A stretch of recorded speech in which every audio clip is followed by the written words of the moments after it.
দরবেশ আমরা যারা হাজির হয়েছি মহান অলি হযরত নসিরুদ্দিন ফুকাসালাম রহমতুল্লাহ আলাইহি যারা বাংলাদেশে না আসলে আমরা মুসলমান হইতাম না।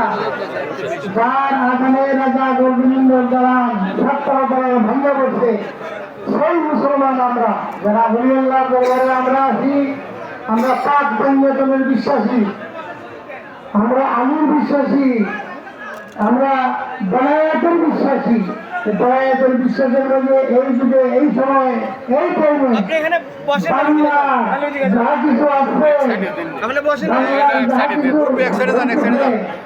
যা কিছু দেখেন মহাদেশে কোনো নবী জন্ম হয় নাই।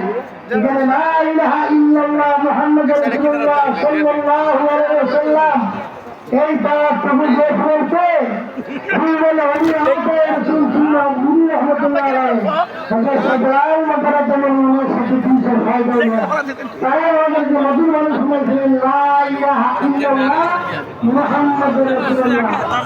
তারপরে আমরা নামাজ পড়ি, তারপরে আমরা রোজা রাখি, তারপরে আমরা সালাত পড়ি, তারপরে আমরা মারিফাত পড়ি, তারপরে আমরা হাদিস পড়ি, তারপরে আমরা তওবা পড়ি। মানে ওয়াজের সময় না ওগুলো দ্বারা বললে কোনো ওয়াজ করা যায় না, কারণ তারা দুটোর বাড়ি সব থাকে, আসমান জমিন সব থাকে।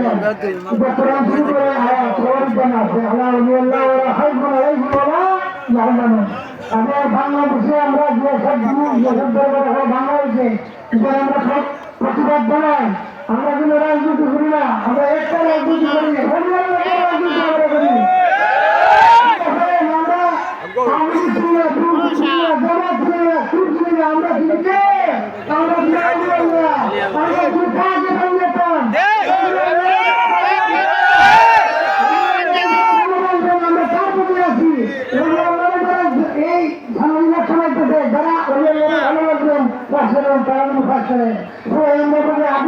এবং আমরা যদি আগে যেন আমরা নিজে আমরা চিনি মুখে চিনতে গেলে সবকিছু চিনে যায়। এই অন্য গোটা জিল্লাকে কোনো লাভ নাই।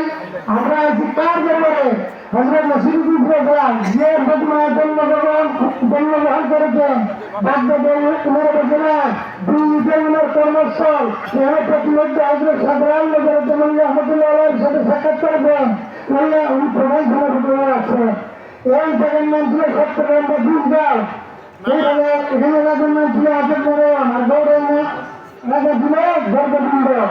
এই জায়গাতে আশাক নারায়ণ হত্যা করছে। তখন সদরাই বাবা বললেন না আমাদের সেই মিশন শেষ করি।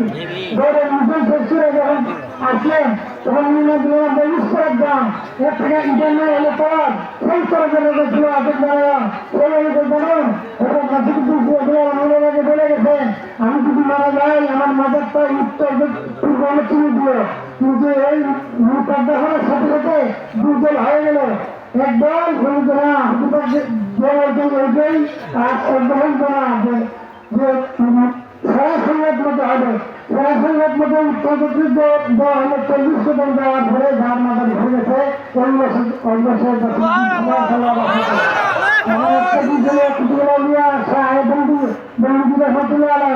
আমরা আইসি অনেক ব্যাপারে অনেকে আমার অনেক আত্মীয় স্বজন যারা 20 বিঘা থেকে বিকাশগ্রস্ত আছেন সবাই খেয়াল করে দেওয়া হবেন। আমরা সংক্ষিপ্ত একটু জিজ্ঞেস করে না